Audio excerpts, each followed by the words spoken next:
반갑습니다. 이 복된 자리에 이 한 공동체 안에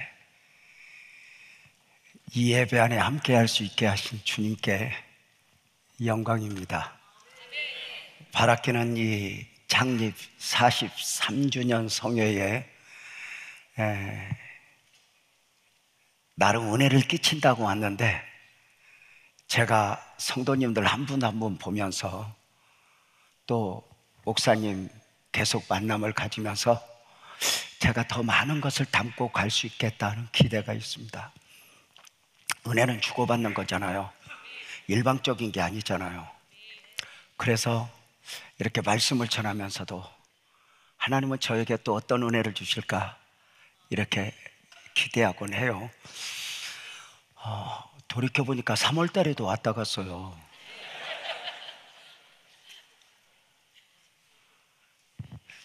누군가가 날 보고 그러더라고요. 교회 옮겼어?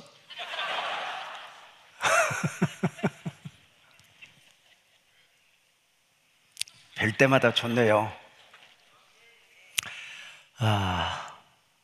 그래서 이렇게 한 분 한 분 뵙고 인사를 드리면 좋겠는데, 다 함께 앉아 계시니까 성경적으로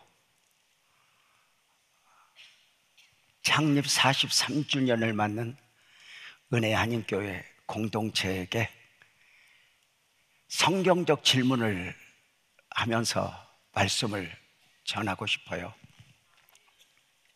이렇게, 은혜교회 성도들이여, 그동안 여러분의 믿음은 안녕하셨습니까?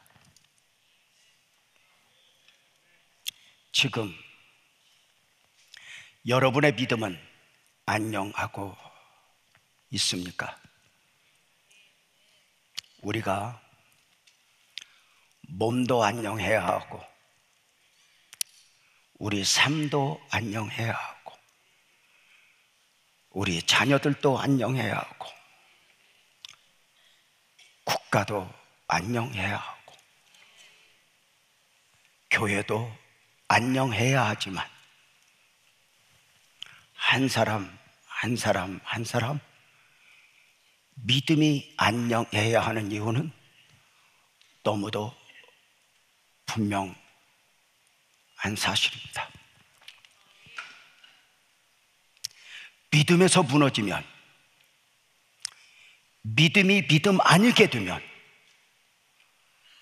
어쩌면 우리의 이런 열심도 헛된 것이 될 수 있기 때문입니다.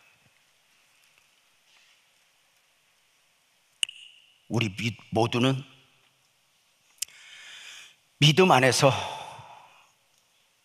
하나님의 자녀가 되었고 하나님의 백성이 되었습니다. 오직 믿음입니다.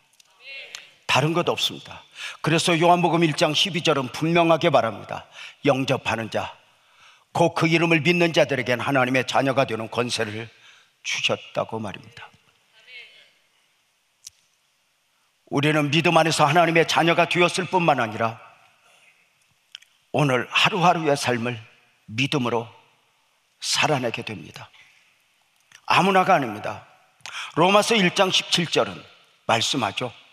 오직 의인은 믿음으로 말미암아 살리라. 놀랍게도 성경은 이 땅을 살아가는 모든 사람들에게 믿음을 요구하지 않습니다.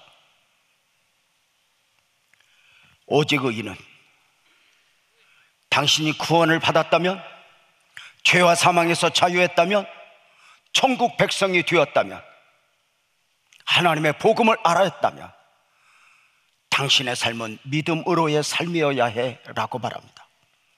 믿음으로 산다는 말은 무슨 말일까요? 믿음을 절대 가치로 알고 살아내는 것인가입니다. 믿음이 수단과 방법이 아니라 믿음이 절대 가치라고 말입니다. 이 믿음은 지켜내는 것입니다. 바울 사도가 나이 많아 늙었을 때 그 삶을 마무리할 쯤에 고백합니다. 내가 선한 싸움을 싸우고 달려갈 길을 마치고 믿음을 지켰으니, 바울 같은 위대한 하나님의 사람도 그 도년에 교회를 몇 개 세웠다? 내가 몇 명을 전도했다? 사역이 아니라 내가 믿음을 지킬 수 있어서 40에 하나 감암매를 5번 맞으면서도 3번 태장으로 맞으면서도 죽었다고 수없이 내던지면서도 나는 믿음을 지킬 수 있어서. 왜 이 믿음을 지켜야 할까요? 우리가 믿음으로 살아야 되는 이유는 무엇일까요? 그래야 자식이 잘 되고 부자가 되고 건강하니까? 네, 그 은혜도 있습니다. 그럼에도 불구하고 우리가 믿음으로 살아야 되는 이유는 딱 하나, 주님 앞에 서야 되니까. 그래 우리는 믿음 안에서 하나님의 자녀가 되고, 믿음으로 살다가 믿음으로 영원의 문을 열어야 할 사람들이죠. 그날이 되면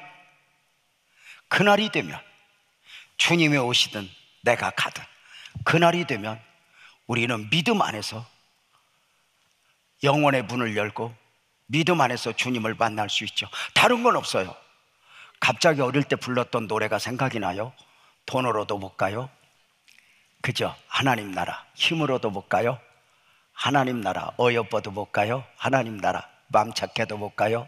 하나님 나라. 뚱뚱해도 못 가요. 하나님 나라. 거듭나면 가는 나라. 하나님 나라. 믿음으로 가는 나라. 하나님 나라.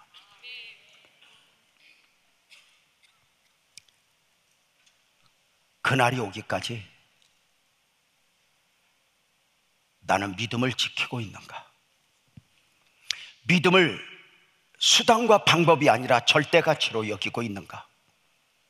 여러분 한번 여쭤봅시다. 다니엘이가 사자굴 앞에서 안 들어가려고 했었어요? 믿음을 지켰어요? 믿음을 지켰어요. 사드락과 메삭과 아벳느고가 풀무에 안 들어가려고 했었어요? 믿음을 지켰어요? 믿음을 지켰어요. 여러분 같으면 사자굴 앞에서 안 들어가려고 해서 믿음을 지켜? 아니, 그렇게 웃을 일이 아니고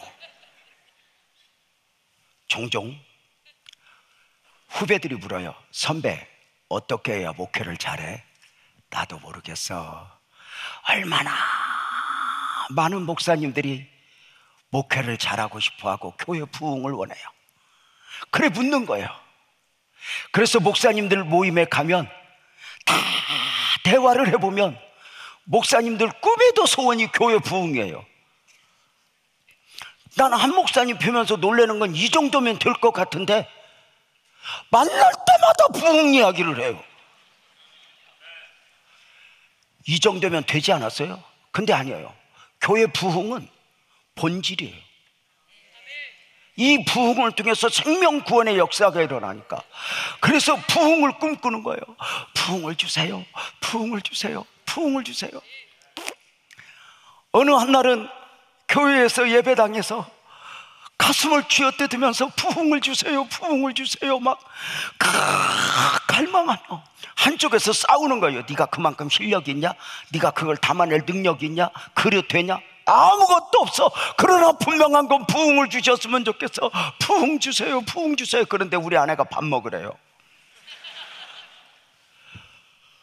또 여자분들이요, 밥도 잘 안 해주지만 밥 먹는 시간 안 지키면 이거 곤란합니다. 가슴을 쥐어뜯다가 밥 먹으러 갔지만 아무 밥맛이 없어요. 수저를 들고 엉겹결에 아내에게 그래요. 여보, 내가 당신 사랑한다.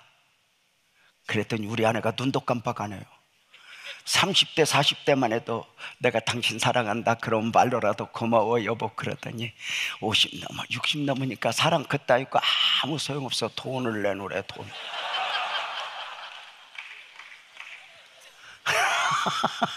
돈 없는 사랑.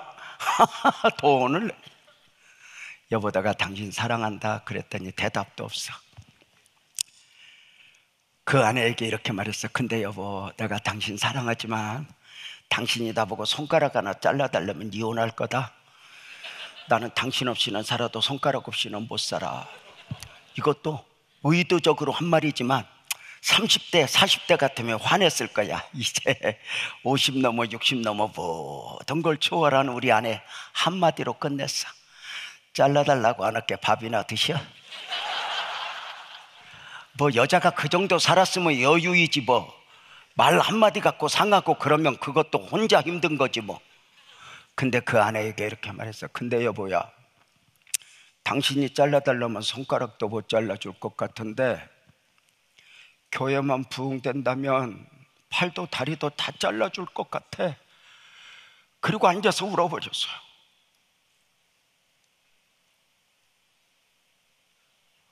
혹시 이 정도면 뒤였어? 그러하고 계신가요? 내가 이 정도 믿어주면 뒤였지 뭐. 내가 이 정도 하면 되었지 뭐. 그래요?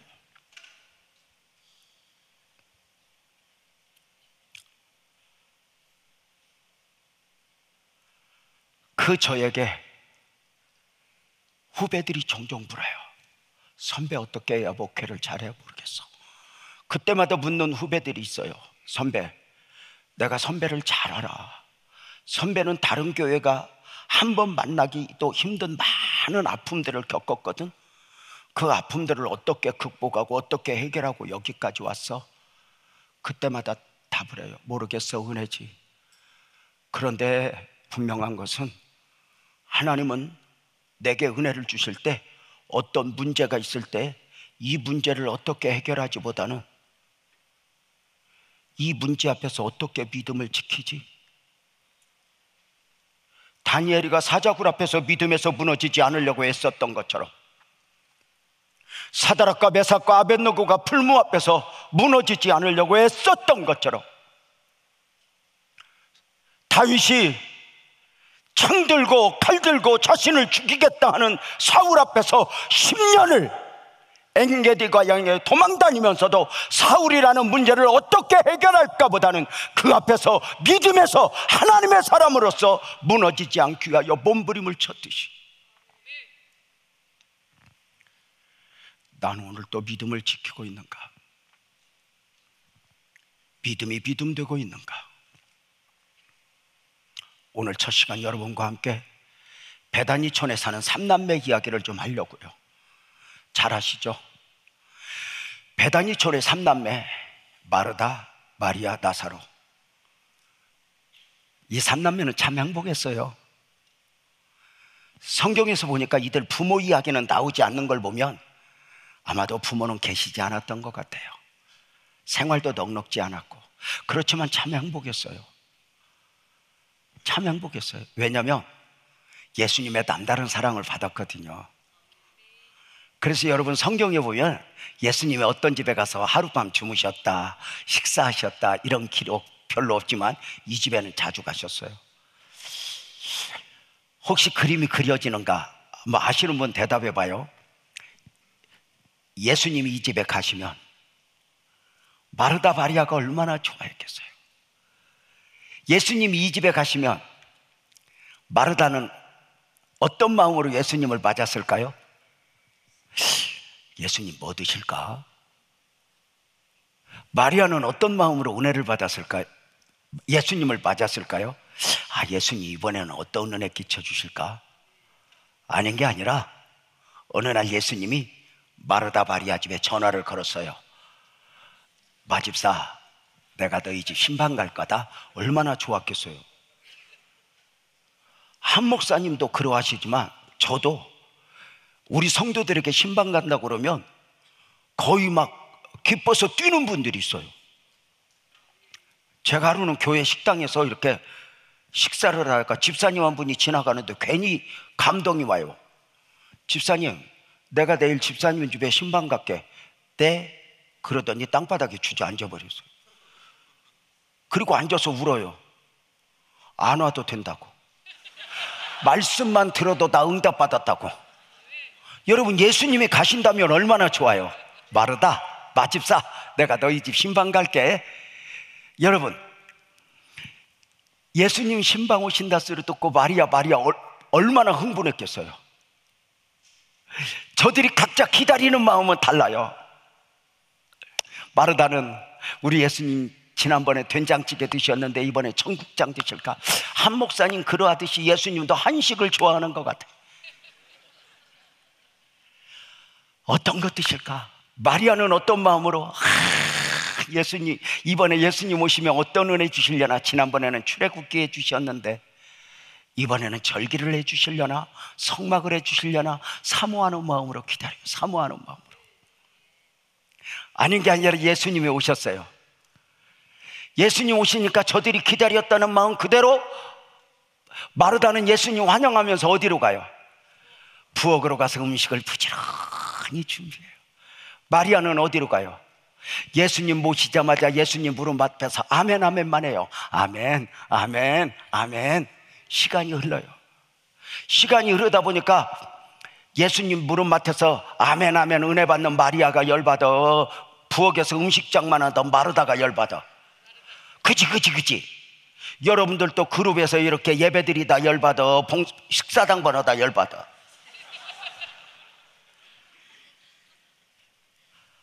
마르다가 열심히 식사 준비를 하다가 시간이 급한데 마리아 미운 거예요.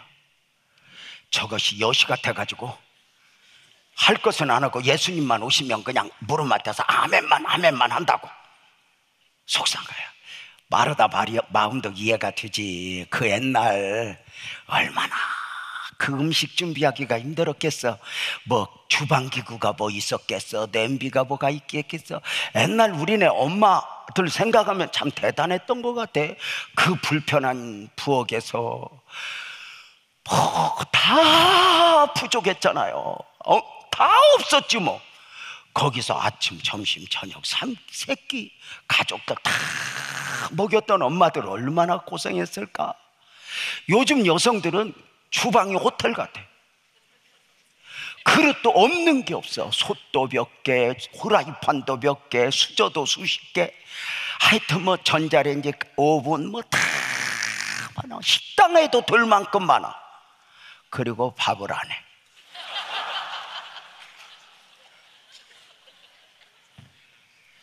주방에 들어가는 것을 골고다에 들어가는 것보다 더 힘들어. 누가 밥 집에 와서 3끼 먹었다. 그냥 삼식이 되는 거야. 마르다 예수님 앞에 가서 한마디 해요. 예수님, 마리아 좀 나오라고 해주세요. 지금 식사 시간 다 되어가는데요, 지금 마리아가 저렇게 아멘만 하고 있어요. 빨리 좀 오라고 해주세요. 이때 예수님이 누가복음 10장 41절 42절에 유명한 말씀하셔요. 마르다야 마르다야, 내가 많은 일로 염려하고 근심하는구나. 그러나 몇 가지만 하면 돼. 마리아는 이 좋은 편을 택하였으니 빼앗기지 않을 거야. 이렇게 말해요. 이걸 역으로 하면 무슨 말이죠? 안타깝게도 마르다야 너는 빼앗겨 있구나 그래요. 오늘날 우리가 교회 공동체 안에서 유념해야 할 말씀이에요. 빼앗긴 줄도 모르고 빼앗긴 것은 없는가? 은혜를 사모하는 마음, 헌신된 마음, 예배의 자리에서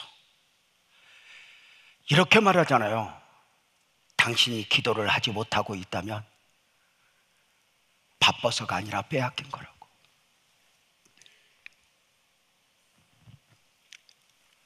마르다야, 네가 빼앗겼구나. 마리아는 좋은 편을 택하였으니 빼앗기지 않을 거야.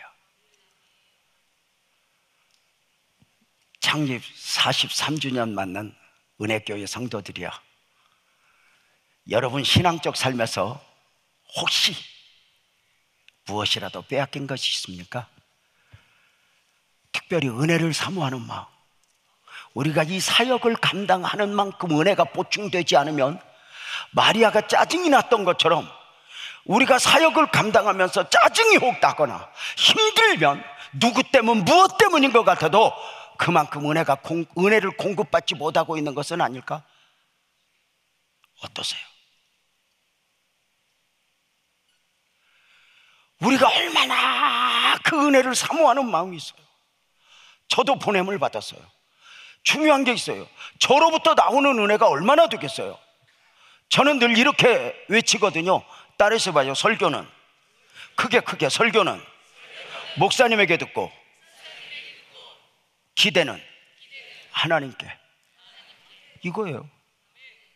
오늘 말씀을 듣지만 기대는 하나님께. 이것이 은혜교회가 가진 영성이잖아요. 하늘로부터 오는 은혜. 아멘 해보세요. 그 은혜가 병든 자를 치료합니다. 그 은혜가 한 사람의 인생을 바꿉니다. 그 은혜가 축복의 문을 열게 됩니다. 주여, 목사님을 통해 받는 은혜도 있지만 내가 하늘로부터 오는 은혜를 경험하게 하소서. 우리 한국교회가 그 은혜를 얼마나 사모했어요. 10년 전, 20년 전만 해도 교회에 가면 한국교회에 도도하게 흐르는 대화가 있었어요. 은혜 받아야 살아, 기도해야 살아, 성령 받아야 살아. 목사님들도 만나면 그랬어요. 은혜 받아야 살아, 기도해. 어느 날부터인가 이런 대화가 없어졌어요. 세상이 모이면 하는 대화들, 염려들만 함께 나눠요. 어느 날부터인가 신앙적 주파수가 하나님을 향해서 이것이 꺾인 거예요. 우리가 사역도 감당하고 많은 일도 감당하지만 이 모든 일을 감당할 수 있도록 크게 아멘합시다. 더 큰 은혜가 여러분에게 채워지기를 주님의 이름으로 축복합니다. 다 같이 아멘. 그래서 근본성의 첫 번째 미션, 빼앗긴 것을 찾자, 잃어버린 것을 찾자, 무엇보다도 은혜 안에서 회복하자. 은혜를 사모하는 영성, 그 은혜가 여러분 안에 가득하기를 주님의 이름으로 축복합니다. 베다니촌의 이 삼남매가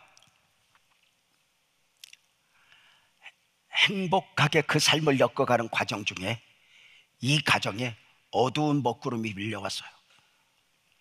하나밖에 없는 아들 나사로, 가문을 이어야 할 아들 나사로가 죽을 병에 걸린 거예요. 마르다 마리아가 얼마나 기도했겠어요. 하나님, 우리 오라버니 살려주세요. 우리 오라버니 살려주세요. 기도했지만 나사로의 병은 점점 심해져요.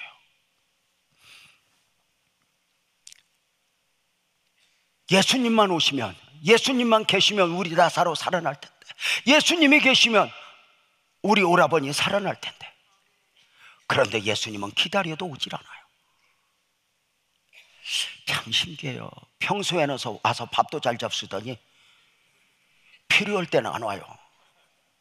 예수님 언제 오시지? 애가 타는 그들에게 예수님이 예루살렘에 계시다는 소식이 들려요. 베다니촌에서 예루살렘까지는 약 2km 정도 돼요. 가깝죠. 차로 가면 금방이죠. 마르다 마리아는 예수님이 예루살렘에 계신다는 소리를 듣고 심부름을 보내요. 한 집사님 한 분을 보내면서 예수님 좀 오시라고 그래. 예수님 사랑받는 자 나사로가 병들어 죽어간다고 빨리 좀 오시라고 그래. 알았어요. 제가 예수님 모시고 올게요.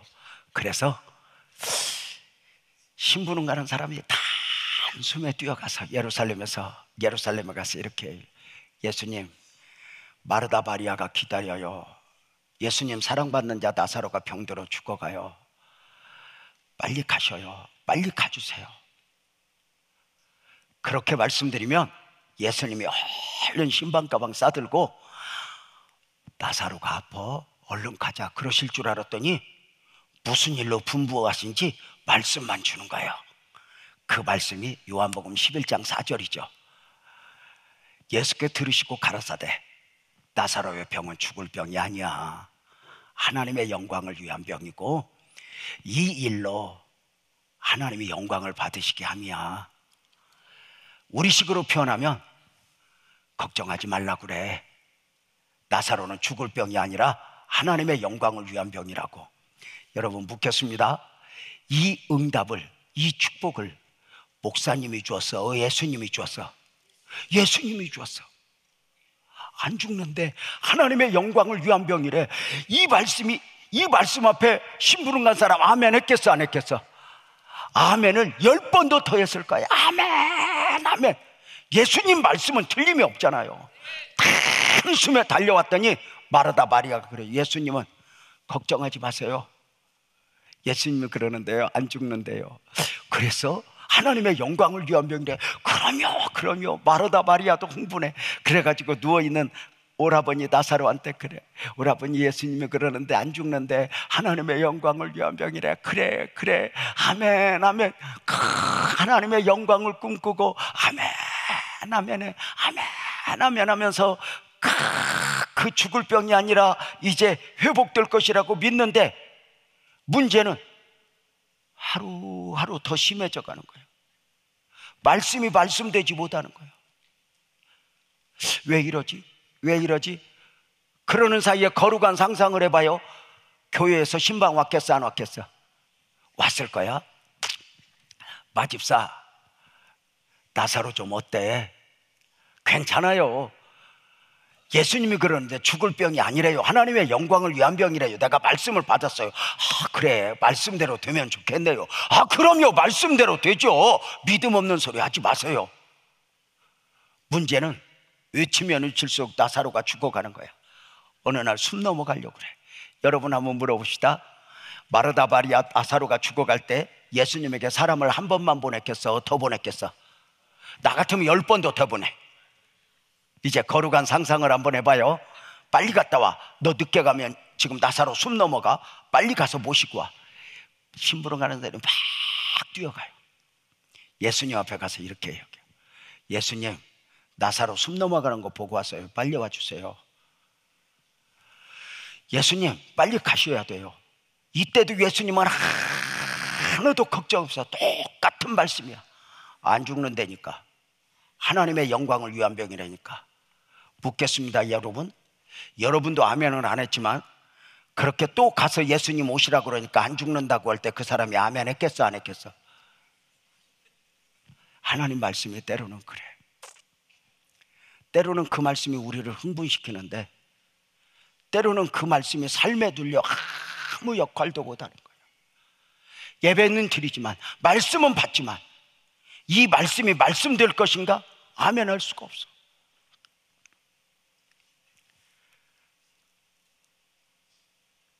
마르다 마리아가 기다리다가 예수님이 똑같이 말씀하신다는 소리를 듣고 마르다도 아멘을 보대.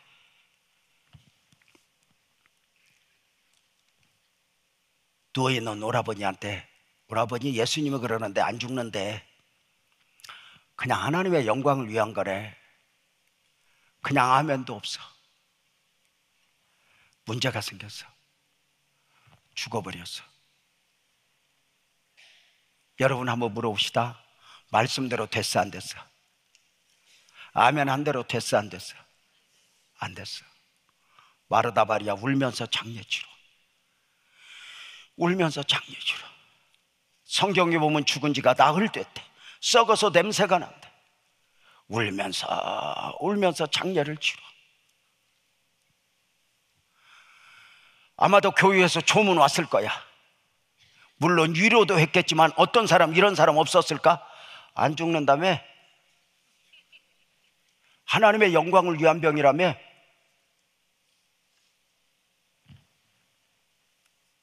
이런 이야기는 없었을까?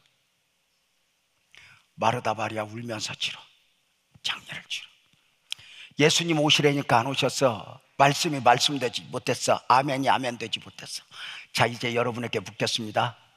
여러분이 마르다 마리아라면 그날부터 교회 나가, 안 나가? 그냥 대답 좀 해봐. 그냥 웃을 일이 아니라. 마르다 마리아 같으면 교회 나가, 안 나가? 안 나갈 것 같아. 이제 그만 다 치워버릴 것 같아. 그래서 울면서 장례를 치러. 근데 미치고 볼딱 뛰는 게 뭔 줄 알아요? 동의하면 아멘 해봐요. 삶은 아닌데, 아무 증거도 보이지 않는데, 여전히 내 삶은 팍팍한데, 이 가슴에서 그 믿음을 부인할 수 없는 거예요. 그 믿음을 놓을 수가 없는 거예요. 그래서 울면서 장례를 치르고, 울면서 장례를 치르고, 장례를 다 마쳐서 그제서야 예수님이 오셨대. 마르다 마리아 열받아서 안 나가. 그러다가 예수님이 동네 오기 위해서 기다리신다는 말씀을 듣고 나가서 물어. 예수님 울어. 주께서 여기 계셨다면 우리 오라비가 죽지 않았을 거예요. 예수님은 희한한 말씀만 하셔. 너희 오라비가 다시 살리라. 너희 오라비가 다시 살리라. 요한복음 11장 23절 24절 보면은 너희 오라비가 다시 살리라. 이때 마르다 마리아가 24절에 이렇게 말해. 예, 마지막 날 부활에는 내가 다시 살 줄을 아나이다. 지금은 아니죠. 근데 다시 살 줄을 내가 알아요. 이때 예수님이 주신 유명한 말씀 25절 26절이죠. 예수께서 이르시되 나는 부활이요 생명이니 나를 믿는 자는 죽어도 살겠고 무릇 살아서 나를 믿는 자는 영원히 죽지 아니하리니 이것을 내가 믿느냐? 묻겠습니다. 여러분, 여기 상식적으로 죽은 지 나흘 뒤였지만 예수님이 오셨어요. 예수님이 오셨는데 묻겠습니다. 예수님이 오실 때 살리러 왔어? 위로하시러 왔어? 살리러 왔죠. 근데 예수님은 살리는 것부터의 믿음부터 물어봐. 믿음부터 물어봐요. 너 다 믿니? 우리 생각하고 달라. 우리는 예수님이 살려주시는 것부터 하면 우리가 아련히 알아서 믿을까? 아니, 복 주시면 내가 어련히 알아서 믿을까? 근데 우리 예수님은 가장 힘들 때, 가장 어려울 때 그 골짜기에서 믿음을 불어요. 재명아, 너 다 믿니? 너 다 믿니? 여유가 있어서 모든 것이 넉넉해서 믿음으로가 아니라 울면서 나는 주님을 믿습니다. 나는 주님을 믿습니다. 예수님 말씀하셔요. 마르다 마리아야, 나사로 어디 있니? 무덤으로 가자. 갈 필요 없어요. 가자. 갈 필요 없다니까요. 왜 예수님은 무덤으로 가자 하셨는데 마르다 마리아는 갈 필요 없다고 할까? 이것이 인간의 상식이에요. 사람은 죽으면 끝나는 줄 알거든요. 죽으면 끝나는 줄 아는 인생들이 예수님을 십자가에 못 박았어요. 죽으면 끝나는 줄 아는 인생들이 예수님을 무덤에 장사 지냈어요. 죽으면 끝나는 줄 아는 인생들이 예수님을 무덤에 장사 지낸 후에 우리가 이겼다 했어요. 그러나 여러분, 저와 여러분이 믿는 예수님은 무덤으로 끝나는 분, 죽어서 끝나는 분이 아닙니다. 그 무덤에서 우리 주님 말씀하십니다. 나는 부활이요 생명이니 나를 믿는 자는 죽어도 살겠고 무릇 살아서 나를 믿는 자는 영원히 죽지 아니하리니 이것을 내가 믿느냐? 내가 믿느냐? 여러분, 우리 주님은 믿음 안에서 새로운 시작을 창조해 되실 수 있다면 여러분 믿으시기를 주님의 이름으로 축복합니다. 무덤을 여시는 그 하나님, 예수님이 나사로를 있는 무덤에 마르다를 데리고 옵니다. 무덤 주변에 많은 사람들이 있습니다. 예수님 말씀하십니다. 나사로를 살리러 오신 예수님이 마르다야, 무덤을 열라. 이해가 돼요? 어쩌면 예수님은 말씀 한마디로 무덤을 열 수 있거든요. 열어라. 이때 마르다 마리아는 그래요. 열 필요 없어요. 열 필요 없어요.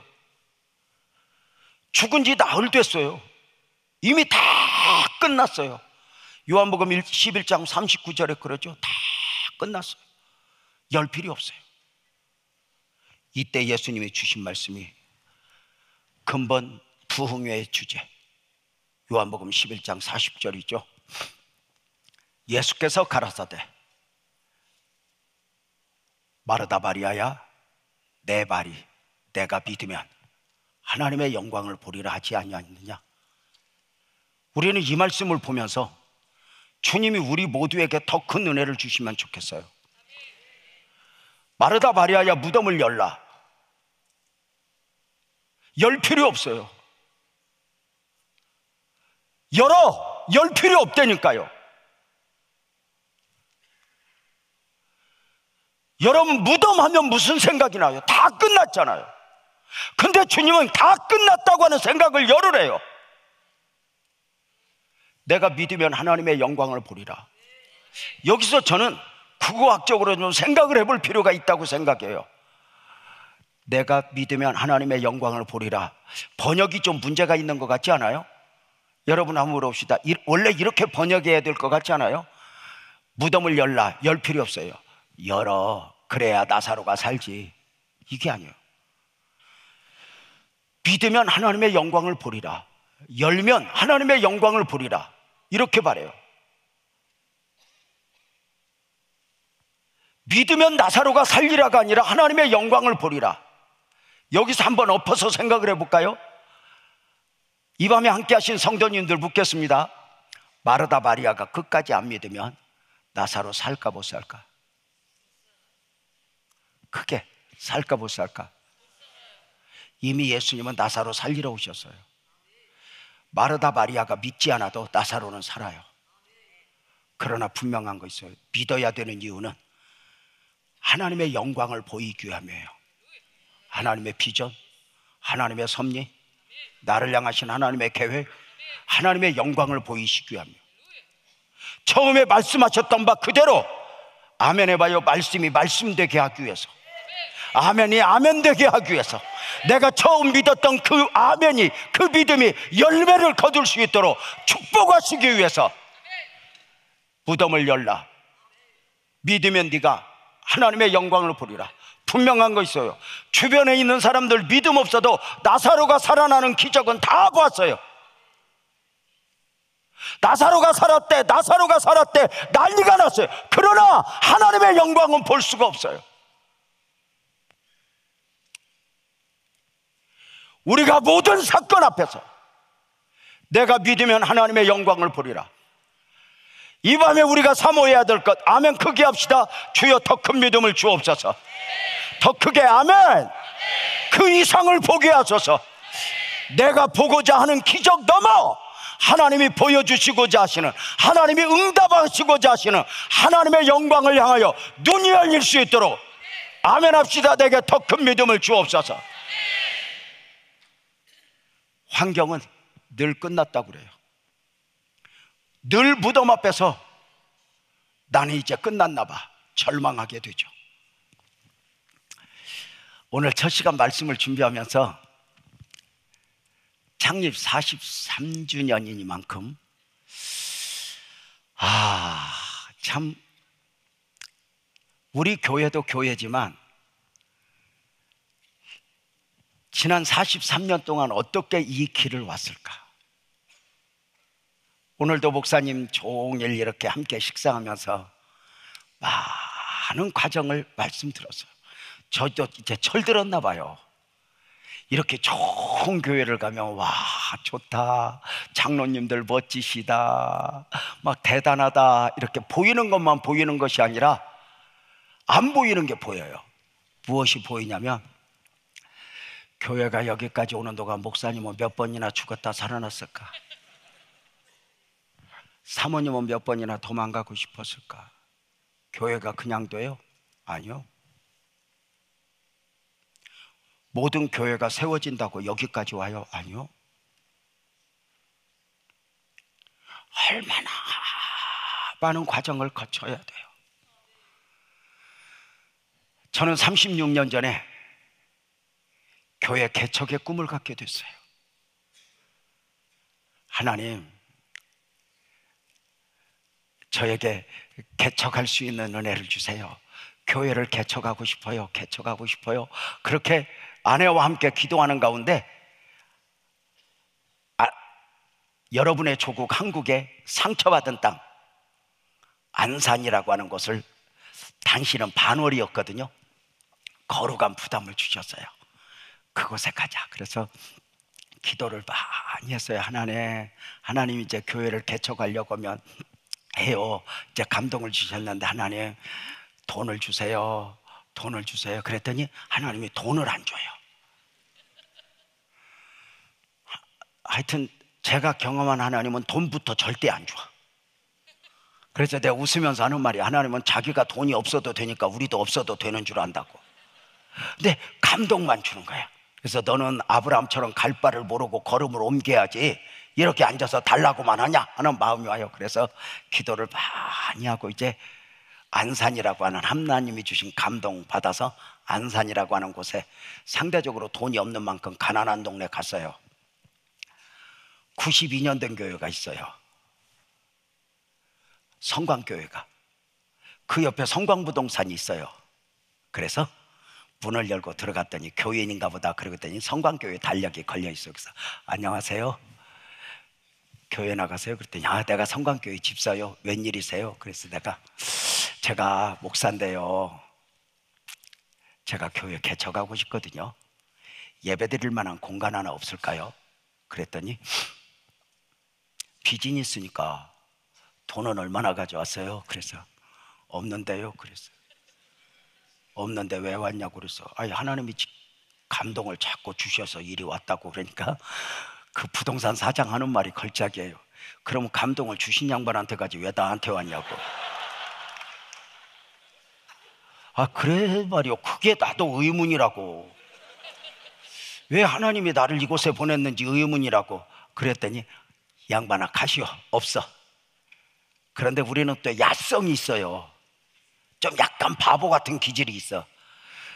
나는 하나님의 음성 듣고 왔지 그분 음성 듣고 온 적이 없으니까 소파에 앉아서 그때부터 주여를 해. 주여 주여 주여 하는데 반절은 하나님 앞에, 반절은 저 부동산 사장 들으라고. 주여. 우리가 기도를 꼭 하나님 들으라고만 하는 건 아니야. 주여 주여 하는데 그 사람이 보기에 갈 것 같지가 않아. 저 대책을 세워줘야 되겠다 감동이 왔나 봐. 그래서 어디에 전화를 걸더니 따라오래. 따라갔더니 2층 건물에 아래층은 슈퍼고 위에는 주택인데 지하실 문을 오랫동안 안 열었던 지하실 문을 여는데 진짜 썩은 창고 여는 소리가 나. 돈이 없으니까 내가 거기를 왔지. 갔더니 이 건물이 그동안에 왜 안 나갔는가 알았어. 나중에 보니까 그 땅을 사서 그 집주인이 밑에는 슈퍼를 하고 위에는 주택을 짓고 허가를 받고 건물을 짓다가, 그때만 해도 한국이 약간 좀 대강기가 있었거든. 그러니까 창고가 필요할 것 같으니까 불법으로 창고를 팠어. 그래가지고 좀 장사가 잘 되면 그 창고를 쓰려고 팠는데 중공검사 맡을 때 들켰어. 창고 판 걸. 중공검사 안 내주니까 거기로 흙으로 다 메웠다가 나중에 한국식으로 하면 불법 건축물 양성화 기간, 그러니까 안전상의 문제가 없으면 벌금 내고 세금 내면 쓸 수 있도록 그렇게 허가를 해줬지만 그 건물이 안 나간 거야. 그래서 그 지하에 저를 데리고 가는데 가니까 우물이 하나 있어. 궁금해. 사장님이 우물이 뭐예요? 그랬더니 그게 약수터야. 옛날에 방수기질이 부족할 때 웅덩이를 파놓고 물이 모이면 모터로 품어내는 거야. 근데 거기가 약수터인데 그냥 모이는 것도 아니라 아무리 가물어도 그 물은 나와. 그 물을 보면서 집사님 이 물이 뭐요? 그랬더니 그 집사님, 아유 목사님 어떻게 그거 약수터야, 이거 건물 얻으면 고생할 거야. 그러면 내가 아무리 돈이 없어도 안 얻지. 이게 돈 잘 버는 사람은 말을 잘해. 집사님 이게 뭐요? 그랬더니 일단은 웃어. 당황하지 않고 웃어. 그러면서 어느 말이 이렇게 말해, 목사님 그 물 떠서 청소하면 물값도 안 돼요. 그래. 내 질문은 어디로 가고 은혜만 남았어. 앞에서 설교하고 뒤에서 물 나온다? 뭔가 성경적인 것 같아.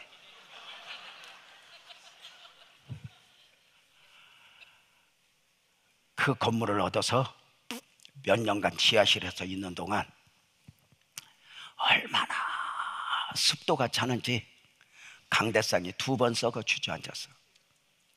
피아노가 녹슬어서 소리가 안 맞아. 거기서 매일 아내와 함께 울면서 우리 교회 그 기초를 다졌던 것 같아. 이렇게 몇 시간 있으면 물이 묻을 정도로 이 습도가 찬 데서 거기서 아내와 함께 기도하다가 첫 번째 왔던 아픔.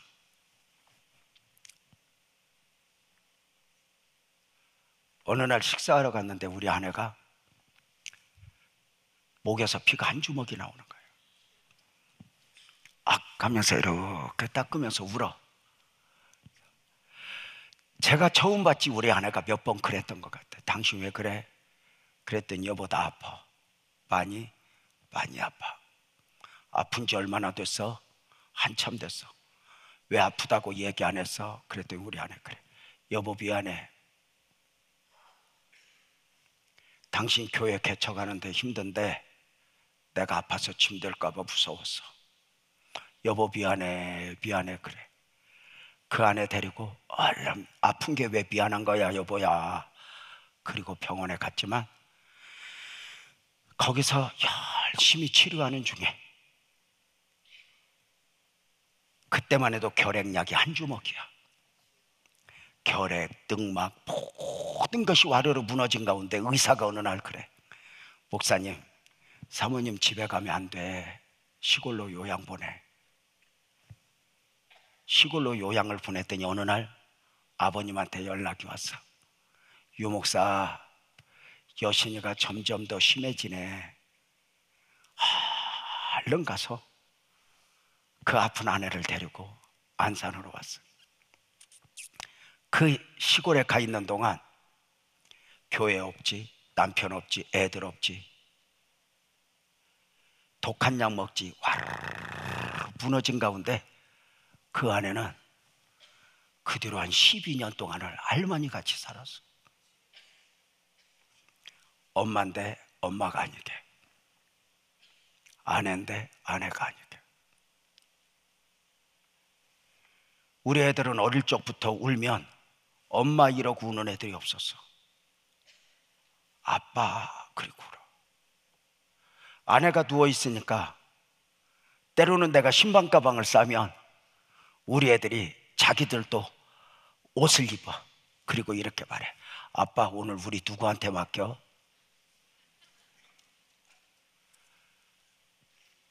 그렇게 맡기면서 목회를 울면서 하는데 아내가 아픈 만큼 아내는 기도하고 나 또한 기도하는 가운데 아내의 아픔이 계속되었지만 하나님의 특별한 은혜, 교회가 부흥되기 시작했어요.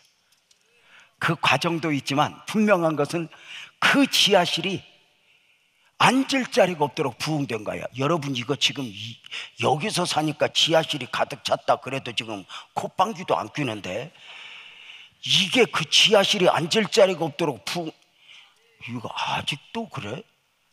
지하실이 가득 찼어. 그리고 상가로 갔어.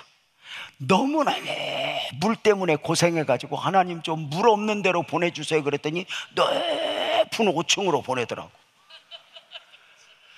그걸 좀 살짝 기도했어야 적당한 데 보냈을 텐데, 근데 그 5층이 부흥이 되는데 거기서도 그 상가에 기도하는 만큼 우는 만큼 앉을 자리가 없도록 부흥이 되는 거야. 안산에 조용기가 또 한 명 나오는 줄 알았어. 그러는 중에 성전 건축을 하고 싶어서, 하여튼 그러니까 교회 부흥을 성전 건축을 하고 싶었던 계기가 뭐였냐면, 우리 교회가 막 부흥되니까 안산의 목사님들이 이해가 안 가는 거야. 저 목사님은 보잘것도 없는데, 잘난 것도 없는데 왜 교회가 부흥되냐? 아, 장소가 좋은갑다. 그래가지고 우리 교회 건물 빌딩에 교회 하나씩 이사 왔는데, 교회가 제일 많을 때가 5개예요. 여러분, 옥상에 십자가가 5개 있다고 한번 생각해 봐. 어떤 잡지에 한 건물에 교회가 여러 개라고 그래서 신문에 났다고 그래서 봤더니 어디서 보던 건물이야. 그때부터 성전 건축의 필요를 느낀 거야. 하나님, 새 성전 건축할 때 부지 주세요. 새 성전 부지 주세요. 새 성전 부지 주세요. 뭐 이제 미국은 워낙 땅이 넓으니까 뭐 땅 개념이 별로 없겠지만, 그때 당시에 우리는 한 600평 이 정도면 될 것 같아. 하나님, 성전 부지 주세요. 그랬더니 어느 날 신문에 교회 부지를, 교회 질 수 있는 땅을 판다고 신문에 났어. 8차선 대로변에 비싼 땅인데 그때 당시에 10억 3천, 지금으로 하면 100억도 넘어. 그 땅을 기도를 6개월 이상 했는데 그 땅이 딱 나오니까 기도한 만큼 우리 장로님하고 성도들하고 땅 삽시다 그랬더니 역시 돈이 없어. 하여튼 기도만 했지 돈은 없어. 언제나 없어. 언제나 하나님만 있어.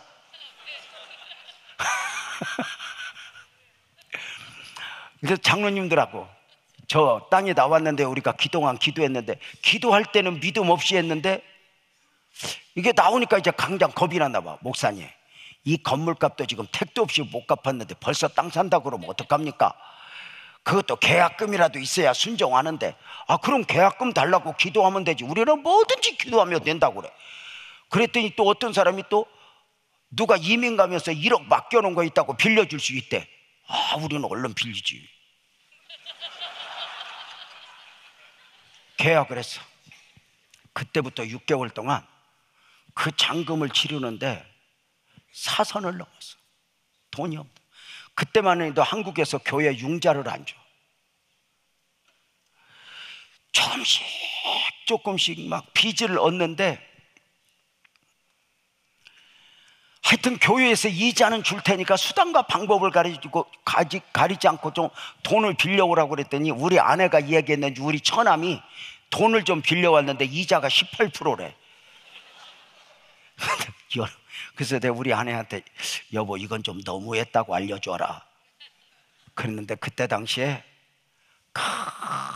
지하실 때부터 함께했던 성도들, 그 가난하고 상처받은 영혼들에게 현대해상에서 4억 2천을 줄 테니까 21명을 도장을 받아오래. 인감증명하고 연대보증 서가지고. 그거 못 갚으면 21명 다 신용불량자 되는 거야. 그랬더니 광고했더니 그 바보 같은 성도들이 울면서, 목사님, 내 도장 가져가세요. 우선 지들은 부담이 없어요. 왜냐하면 나중은 몰라도 뭐 헌금을 하는 게 아니라 인감증명 달래니까 21명이 다 도장을 찍었죠. 그 바보 같은 성도들. 지금도 그 바보 같은 성도들이 다 있어요. 왜 바보 같냐고 그랬냐? 가능성이 없거든요. 이거 갚을 만한. 다 빌려서 6개월 거쳐서 땅값을 다 지불하고, 너무 좋아서 파티하려고 할 때 들려온 소식, 사기 맞았대.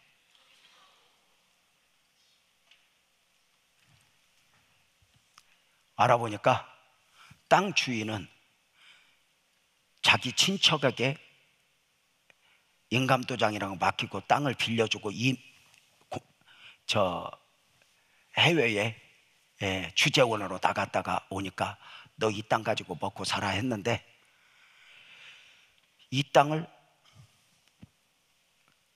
친척 몰래 팔아먹으려고 광고 한번 냈더니 2교회가 서로 산다고 하니까 머리가 돌아가가지고 2교회한테 다 팔아먹고 10억 3천씩 받고 도망갔어. 난리가 났어. 난리가 났어. 땅 주인은 오더니 자기도 당한 사람이잖아. 내가 뭘 어떻게 하냐. 당신 아무 소용없어. 그때부터 교회 안에 수습대책위원회가 정해지면서 뭐 가처분 신청 뭐 이런 법적 조치를 다 하면서 땅 주인은 어디로 가고 사기꾼은 어디로 가고 교회 두 군데서 서로 내 땅이라고 싸우고 서로 금식하며 서로 기도를 하는 거야. 그러니까 하나님도 참 그럴 때는 곤란할 것 같아. 주여 안 됩니다, 우리 땅입니다, 우리 땅입니다. 그렇게 금식을 하는 거야. 그 당시 남자 성도들이, 오늘 장로님들 계시잖아, 남자 성도님들이 딱 팀을 구성해서 법적 조치 다 하는 가운데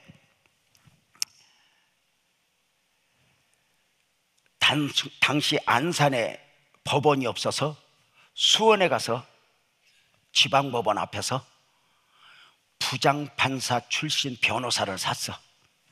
돈을 몽땅 주고. 여러분, 한국의 아픔인데 지금은 그런 게 없지만 그 전에 그 부장판사 출신 퇴직한 지 1년 되신 분을 제가 변호사로 모신 게, 한국에 그 정관예우라는 말이 있어. 그러니까 부장판사, 부장검사 이런 분들 퇴직하면 1년 동안은 거의 이렇게 변호사 수임하면 95% 이상 승소하는 그런 좀 안 좋은 게 있었어. 저 장로님, 그 변호사한테 돈을 몽땅 주면서 서류 보십시오 그랬더니, 돈 보고 서류 보더니, 목사님 제가 땅 찾아드리겠습니다. 차장님이 이 돈 다시 드릴 테니까 승소하셔야 됩니다. 걱정하지 마십시오. 변호사 사고 얼마나 눈물로 기도하는 중에, 재판이 준비되어가는 과정 중에 판사가 정해졌는데, 이 판사가 어설프게 예수 믿는 사람인데 교회끼리 쌈붙는 게 마음에 안 들었나 봐. 양쪽 목사하고 장로하고 불러서 갔더니 가자마자 그래, 그 교회끼리 그 싸우지 말고 하나가 양보하시오, 성경적으로 서로 양보하래. 그랬더니 그걸 막 의논하다 안 되니까 판사가 서류를 탁 놓더니, 내가 점검을 했는데 이 재판하면 결국은, 여러분 놀랄 준비해봐, 우리가 교회가 빛나교회잖아. 결국은 재판 끝까지 가면 빛나교회가 이깁니다. 그런 줄 아십시오. 그러는 순간 저는 두 손을 꼭 잡았어. 그 장로님 손, 장로님 우리가 이긴대. 그랬더니 저쪽 목사님, 장로님은 보니까 울어. 그 말 한마디에. 그리고 나왔어. 재판을 끝까지 하기로. 우는 장로님들, 목사님도 하고 나도 다 하고.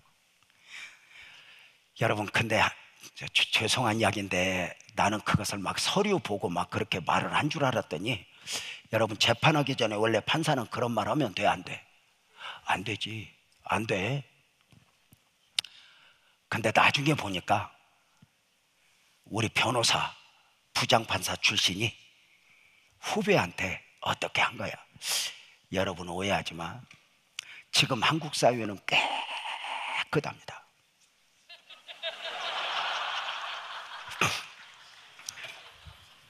윤석열 이후 판검사에는 비리가 전혀 없습니다. 그때는 조금 있었습니다. 그때는 일반 시민들도 면허증에 딱 5,000원짜리 더 갖고 다닐 때니까 그 사회 곳곳에 비리가 다 배어 있어. 이것이 사회가 정화되는 과정이 얼마나 오래 걸리는데요. 우리가 그걸 몰랐어. 법원에서 나왔더니 목사님 한 분, 그 목사님이 서 있어. 그래서 이제 재판은 재판이고, 목사님 왜 서 계세요? 그랬더니 장로가 열받아 갖고 가버렸대. 그래, 그럼 제가 모셔다 드릴게요. 그러고 안산에 태우고 왔어. 태우고 왔는데 그 목사님 때문에 좋아도 못하고 이러고 오는데, 이렇게 한 번씩 눈을 보니까 목사님 울어. 창문을 보고 친다 소리에. 그리고 이제 그 목사님 내려드리고 교회 와서 제가 두 손을 들고 이제 감사 기도를 하는 거야. 하나님 고맙습니다. 하나님 고맙습니다. 구름이 떴습니다. 이긴다 소리 듣게 해주셔서 고맙습니다. 고맙습니다. 고맙습니다. 고맙습니다. 기도를 한 시간 감사 기도하다가 맨 마지막에 아주 쓰잘데기 없는 기도를 하나 했어. 안 해야 되는데 그 안 해도 되는 기도를 할 때 있잖아.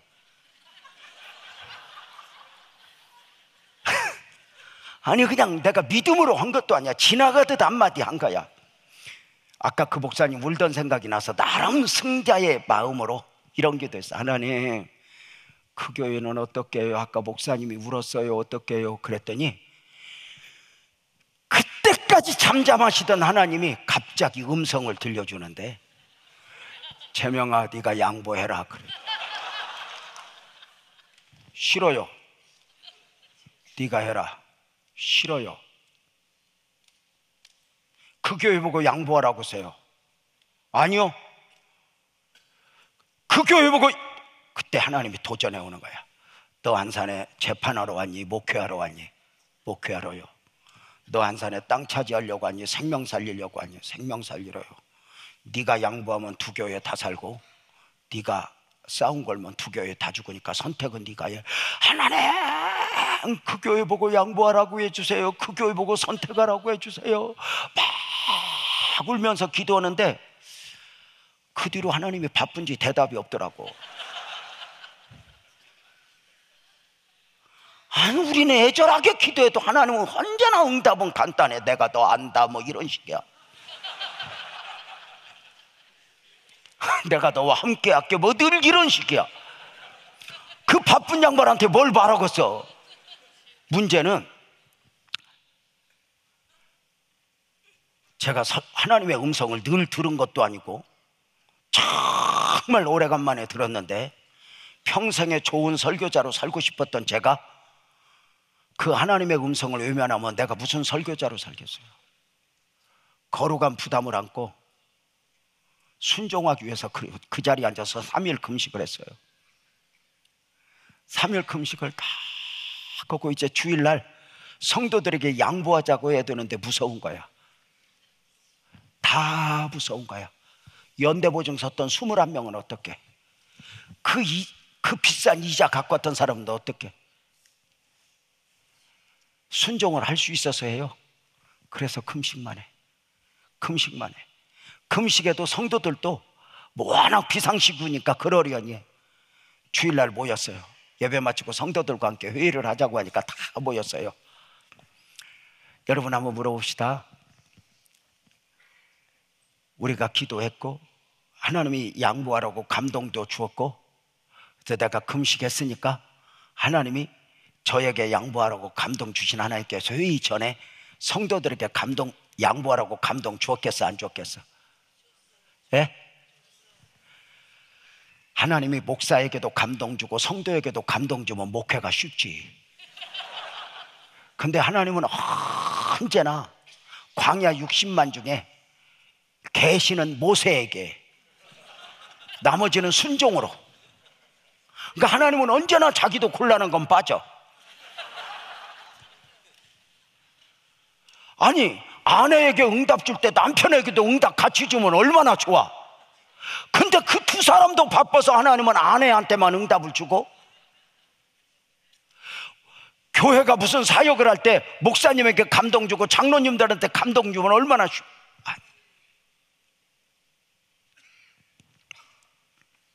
성도들에게 여러분 하나님이 양보하라요 그랬더니 저쪽에서 집사님 한 분이 일어나더니, 목사님 무슨 하나님이 그런 하나님이 있어요. 저쪽에서 우리 장로님이 일어나더니, 목사님 그거 돈 아니야, 우리 피요. 그거 양보하면 우리 다 죽어.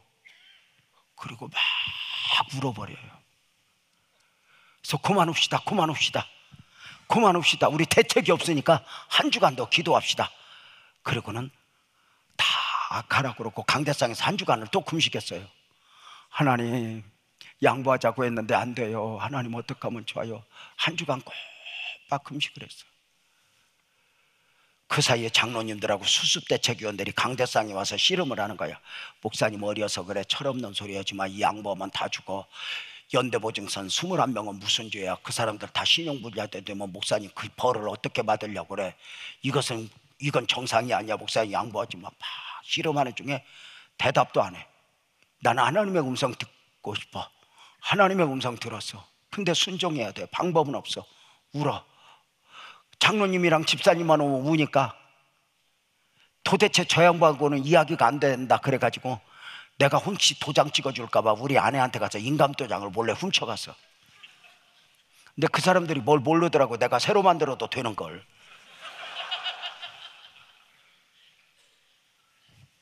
그 중에 이제 주일날 모였더니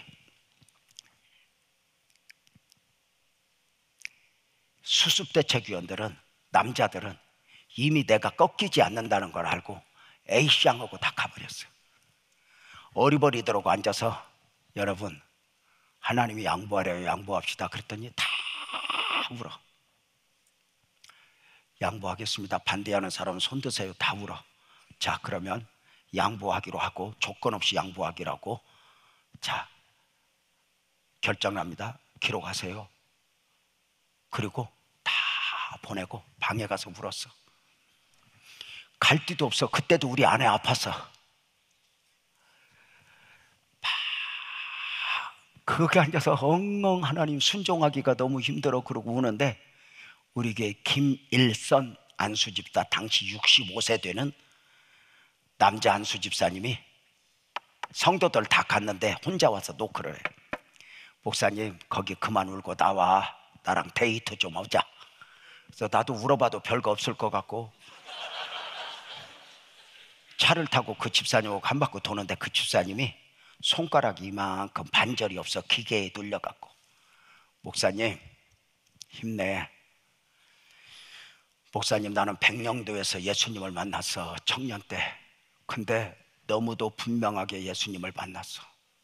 그래서 복음은 확실한데 내가 복음을 확실하게 만난 만큼 목사님들은 다 못 만났어. 그래서 나는 목사님들에게 상처가 많아. 내가 교회를 떠날 수는 없지만 내 목사님이 없었고 나는 목사님을 인정하지 않았어. 그런데 지난주에 목사님이 양보하자고 하는데 목사님 얼굴에 예수님이 보였어. 저 목사님 진짜다. 이제 저 목사님 내 목사님이다. 그리고 목사님 한 주간 금식할 때 나도 같이 금식했대. 목사님 힘내래. 목사님 최고래. 자기는 그냥 최고라고 말하면 되지만 나는 어떡하냐고.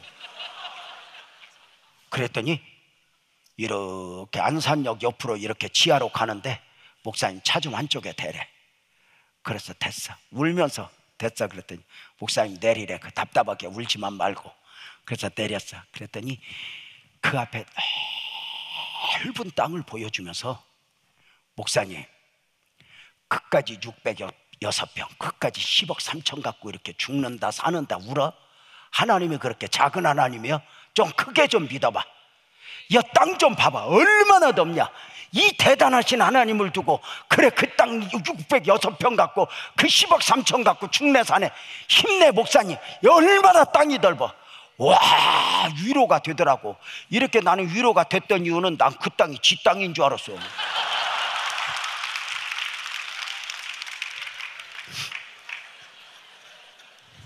자기 땅은 한 평도 없어.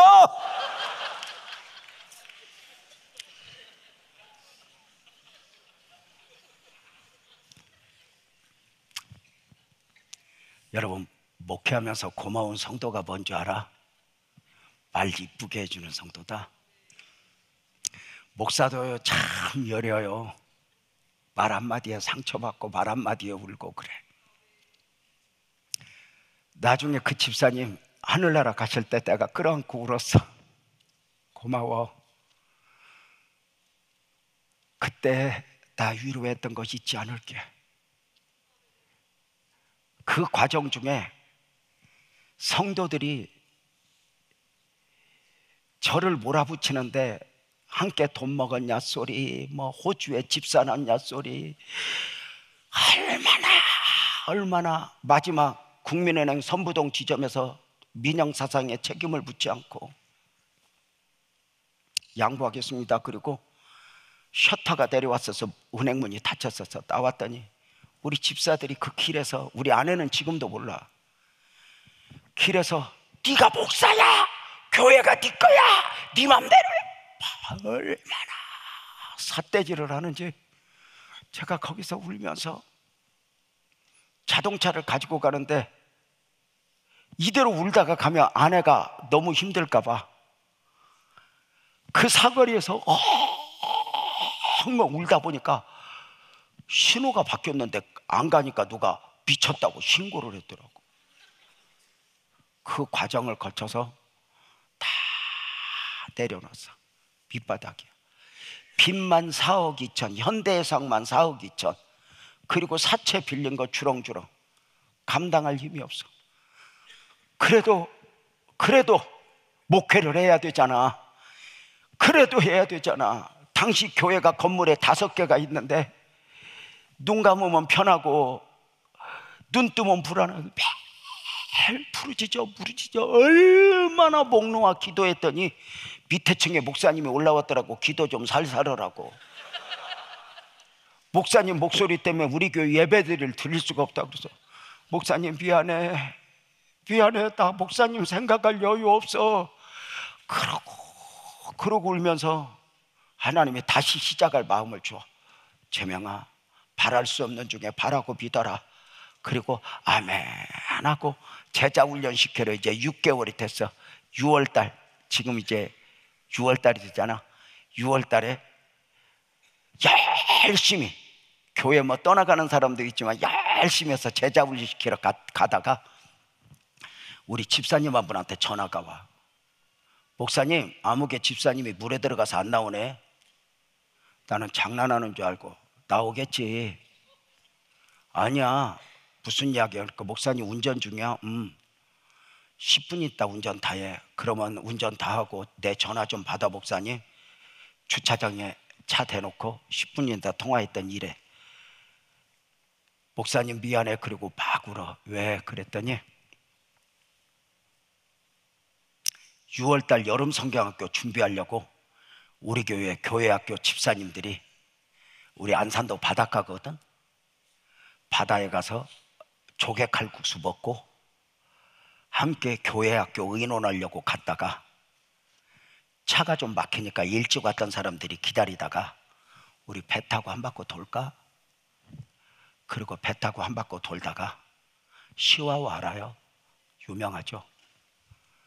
그 6명이서 배 타고 한 바퀴 돌다가 순간 돌풍에 배가 엎어지면서 6명이 물에 빠져 죽었어.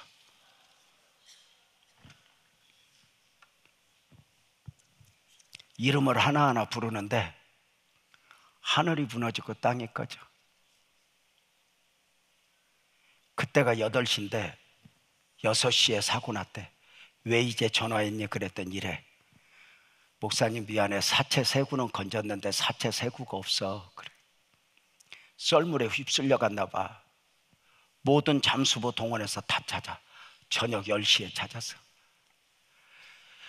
장례식장 갔더니 안 믿는 친척들 잔뜩 와서 내 멱살 목사 잡고, 목사 멱살 잡고 대책 세우라고, 보상대책 세우라고, 신문 방송 기자들 와서 카메라 들이대지 3일 나와서 방송해. 한 자리에서 3명 이상 죽으면 재난사고로 경찰에서 검찰로 넘어가. 검사 왔어. 불러대. 그 끌려다니는 중에 그때도 우리 아내가 아팠는데 우리 아내가 택시 타고 와서 그 장례식장 중간에서 울어. 하나님 나 데려가지 왜 저 사람들 데려갔어. 나 쓰러지면 병원에 올려가고 또 오고 그 과정을 며칠 동안은 난리가 났어. 교회 한 명만 죽어도 어떻게 되는 줄 알죠? 6명이 죽었다니까. 하늘이 무너지고 땅이 꺼져. 장례도 못 치르게 하다가 어떤 집사님 나보고 장례 치르래. 진흙에 빠졌던 그 장로님 냉동고에서 꺼냈더니 다 흙이야. 제가 다 알코올로 손으로 울면서 닦으면서 미안해 목사 만나서 죽어서, 미안해 목사 만나서 죽어서. 그리고 어떻게 해서 연구차 6대가 간다고 한번 생각해봐. 그걸 방송 카메라가 찍고 있어. 장례 다 치르고 안산에 왔더니 안산에 소문이 났어. 저 교회 가면 사람 죽어, 저 교회 가면 부도나, 저 교회는 하나님의 뜻이 없나 봐, 저 목사는 목사 안 돼야 되는데 목사 됐나 봐. 이런 소들이 막 울면서 강대상에서 울어. 문제가 있어. 6명 중에 6명 돌아가셨는데 그 중에 한 분이 재정부장이야. 빚만 잔뜩 있는 재정부 누구한테 맡겨? 저 교회 가면 사람 주고 저 교회 가면 부도나 저 목사는 하나님의 뜻이 없는가 봐.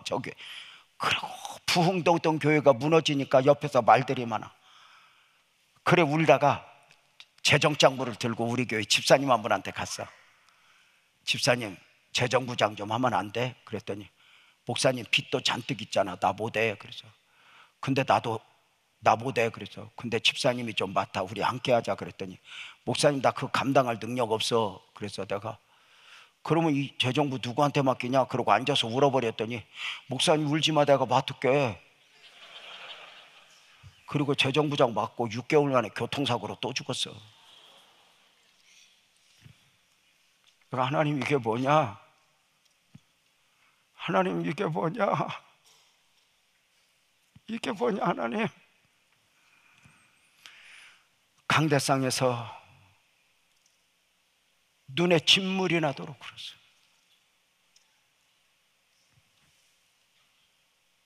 내일이 보이지 않아. 하나님 나 오늘은 무슨 설교회, 오늘은 무슨 설교회 울면서 그 시간들을 보내는 거야. 울다가 몇 시간 기절을 혼절을 하면 몇 시간 있다 눈 떠보면 눈이 안 떠져. 아 이대로 그냥 가면 좋겠다. 내가 세울 때 아무것도 없어. 이대로 가면 좋겠다. 이걸 수염도 안 깎고 한 달, 두 달, 세 달 씨름을 하다가 어느 날 몸이 너무 아픈 거야. 새벽 예배 마치고 집에 가서 씻어야지 그러고 집에 갔더니 아내는 안방에 아파서 누워있고 샤워 조용조용히 하고 내 서자방에 들어가서 이불을 푹 뒤집어 쓰고 누웠더니 그때 11살 된 우리 딸이 아빠가 샤워하는 소리 듣고 그 아침에 내 이불 속으로 쏙 들어왔어.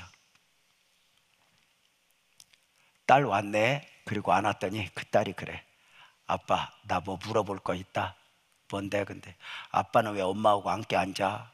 그래서 저는 억장이 무너졌어. 저는 부모 없이 성장했기 때문에 애들에게 좋은 가정 물려주는 게 꿈이었거든. 아빠는 왜 엄마하고 함께 앉아? 그래서 미안해 딸, 아빠는 원래 엄마하고 함께 자는 건데 아빠가 너무 아파. 아빠가 죽을 것 같아. 아빠 너무 힘들어. 그 11살 된 딸한테 기도를 받고 싶어.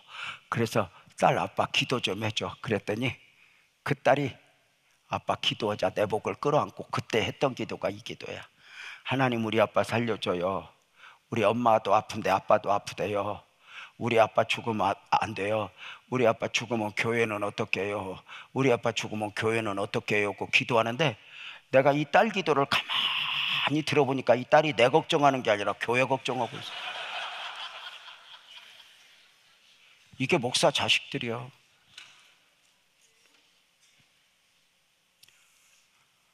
목사 자식들은 아빠 엄마와 함께 울어. 그래서 어디 집회를 가면 목사 자식들, 선교사 자식들을 그냥 두고 올 수가 없어. 꼭 안고 기도해주고 용돈이라도 주고.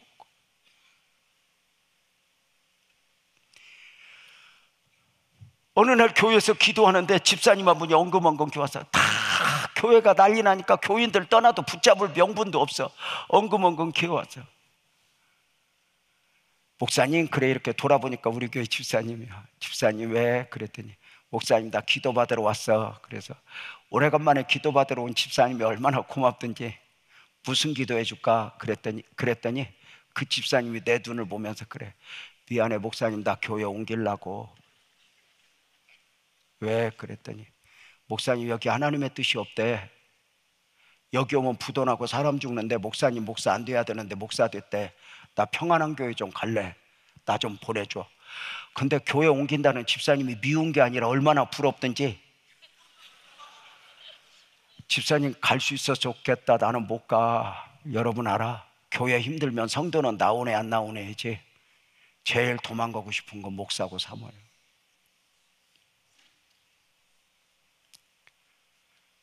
그 자리에서 끌어안고 하나님이 집사님 간대요. 나도 보내줘요. 나도 보내줘요. 나도 보내줘요. 이 집사님 간대요. 그리고 한 10분 이상 물었는데 그 집사님 여정복 가고 앉아있어. 그렇게 간다고 가지는 게 아니라니까. 그 성도들과 함께 그 험한 과정을 거치며 우리 교회가 우뚝 서기까지 그 밑자락에 그 눈물들, 아픔들이 다 담겨 있어요. 웬일인지 43주년을 맞는 은혜교회 와서 그냥 우리 교회 이야기를 한번 하고 싶었어요. 왜? 교회가 그냥 온 것이 아니라고. 누군가가 울었고 누군가가 아팠고. 나는 여러분에게 두 가지 오늘 기도 제목을 주고 싶어. 아멘 해봐요. 아멘 해봐요. 믿음을 지켜라. 다시 한번 믿음을 살려라. 주여 내게 더 큰 믿음을 주옵소서. 또 하나, 교회의 영적 파수꾼으로서 이 교회가 지금까지 아름다웠던 것처럼 이 교회를 지켜내는 복된 은혜교회 성도들이 되기를 주님의 이름으로 축복합니다. 여러분, 우리 교회를 향해서 사람들은 물어요. 어떻게 해서 복을 받았어? 모르겠어요. 그 다음부터 하나님이 하시는데, 우리 아내가 아까도 그 소리 하더라고요. 한 목사님하고 대화하면서 제가 운전하면서 어느 날 그랬대요. 그렇게 울던 제가 어느 날, 여보 요새 하나님이 미쳤나 봐. 왜 이렇게 은혜를 베푸냐? 그러면서 자동차를 몰고 다니면서 울었던 적이 한두 번. 나사로의 무덤 앞에서 믿으면 하나님의 영광을 보리라. 환경은 포기해라, 그만둬라, 수없이 하는 이 과정 속에서 나는 끝까지 믿음으로 말하고 있는가? 혹시 무덤 앞에 있는 성도들이 있어요? 혹시 말씀이 말씀되지 못하는 가운데 있는 성도들이 있어요? 가장 어렵고 힘들 때 끝까지 믿음을 고백하며 믿음이 주는 축복을, 여러분의 교회가 그러했던 것처럼, 우리 빛나교회가 그러했던 것처럼 여러분 삶에도 품기를 주님의 이름으로 축복합니다.